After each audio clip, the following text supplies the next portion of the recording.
Trust is not a soft skill as many would have you believe. Trust is in fact a bottom line decision. I believe it is the single uniqueness of the greatest leaders, the greatest chiefs. The presentation was so wonderful. It brought tears to my eyes. It was so heartfelt, and I'm just so inspired now. They said, well, what is really our biggest crisis? I mean, the world economic leaders sat in round tables like yours and said, what's the biggest crisis? Financial? Number 2. Trust? Number 1. Guys, this is a super great program. So enthusiastic and like y'all, it just made you want to jump up and run out and get something done right away. I really enjoyed it. First pillar from the research of the greatest leaders and organizations of all time. Number 1 pillar, consistency. I believe trust is the single uniqueness of the greatest leaders and organizations of all time. I think when you lose trust, you've lost the most important advantage you can gain. Where there's more trust, people pay more, come back, tell others. What's trust to you? Honesty. Many people say that. What else builds trust? Integrity. What else? Loyalty. Okay. Hey, this man is the best I've ever listened to in my 57 years.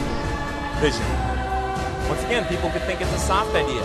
There's an old proverb, ancient proverb says, without vision, people perish. Hey, without vision, companies fold, families fight, and teams flounder.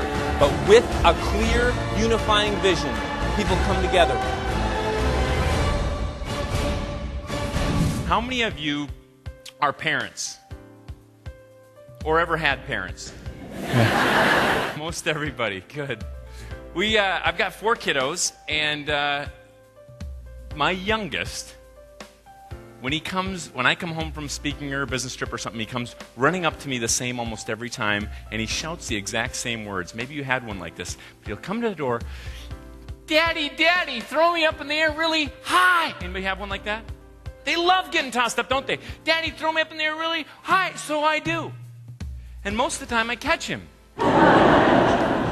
No, he trusts his daddy to catch him every time, doesn't he? One breach of trust, and he'll stop asking. There's a lot of reasons we don't trust someone. We don't trust the arrogant, do we? How many of you know a know-it-all? How many sit next to one right now? When you're both raising your hand, we got a problem. Is the trust completely broken at this point? Trust is broken, but to say it's completely broken, I still have hope. We see all the time where someone starts to do the little things right that make the big difference. And I believe there is a way to rebuild trust, but we have low trust right now in America. You talk about that in your book. As a matter of fact, you have 8 pillars of trust. They are clarity, compassion, commitment, character, competency, connection, contribution, and consistency. But how do we get our lawmakers to go along with that? What would happen if they would change everything, just change their mindset and say, you know what, instead of blaming everybody else, I'm going to take responsibility for my role, even if it's a small role. If you go to New York City, you'll find rolled out on weekday mornings these little coffee and donut stands, won't you? Coffee and donut stands, and Jason found one that was different than all the others. If you go up to Ralph's stand and ask for 1 glazed donut, he shouts back in a voice that evidently the regulars know well, 75 cents! You'd think he'd turn people off. But he has a bigger line than anybody else. If you try to pay Ralph $1, a dollar bill, Ralph motions you on to the end of his little stand, his little shop on wheels, where there's a tray. There's change strewn about, there's a cup in the middle. There's cash, bills sticking out of this cup on a corner in New York City. What are you supposed to do? Make your own change and pay what you owe. What happens at Ralph's stand? Ralph serves roughly twice the customers of any other stand researched in New York City. Ralph serves them in half the time. He doesn't have to take his gloves off every time like all the others, right? And Ralph has loyal customers. Why? Trust. It was a great motivation. In fact, I bought books for each of our sons to read when we get home that work with us. He did a great job. It wasn't until later I learned the importance of really listening. Not being ready with an answer, but really listening. I have to continue to work at it, but every bit of work I put into it changes my marriage, my friendships, and my business. It's worth it. Have any of you been to Banff? One of the most beautiful places in the world. I was asked to go up there to speak to a bunch of lawyers on trust.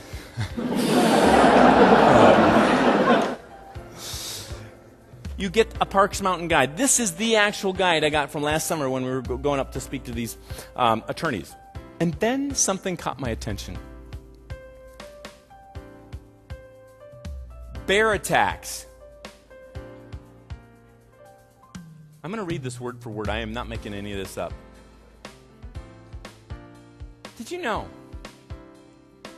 there are two kinds of bear attacks?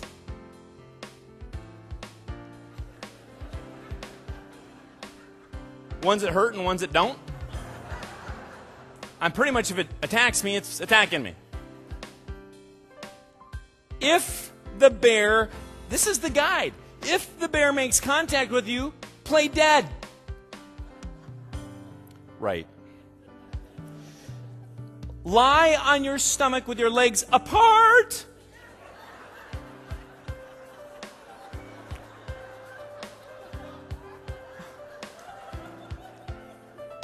Cover the back of your neck with your hands. I am now vulnerable. Here, Barry. Listen to this. Defensive attacks seldom last more than 2 minutes.